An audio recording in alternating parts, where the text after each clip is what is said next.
अस्सलाम वालेकुम नाज़रीन, कल्याण न्यूज़ में भलीकार माया गुलाम मुस्तफ़ा सोलंकी। नाज़रीन, गुम थी वियलनि जो case Sindh high court police कारकर्दगी ते अदम इतमाद ज़ाहिर करे छॾियो। इख़्तियारियुनि खां अॻिभराई रिपोर्ट तलब करे वरिती।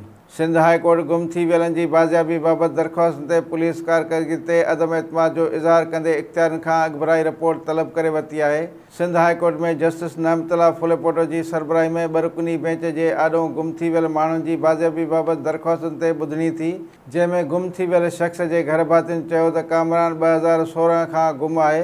संदसि अञा ताईं का बि ख़बर पइजी न सघी आहे। असांजा प्यारा किथे आहिनि, कहिड़े हाल में आहिनि, कुझु त ॿुधायो वञे। हिकु ॿिए गुम थी वियल शख़्स जे घर भातियुनि ॿुधायो त मुंहिंजो पुटु मुश्ताक 2015 खां गुम आहे। अदालत पुलिस कारकर्दगी ते अदम इतमाद जो इज़हार करे छॾियो। जस्टिस नअमतुल्लाह फुलेपोटो रिमार्क्स ॾिना त असांखे हाणे गुम थी वियलनि बाबति रोज़ाने जे बुनियाद ते रिपोर्ट घुरिजे। असांखे रिपोर्ट ॾिनी वञे त अव्हां गुम थी वियल माण्हुनि जी बाज़ियाबी लाइ कहिड़ो कमु कयो आहे।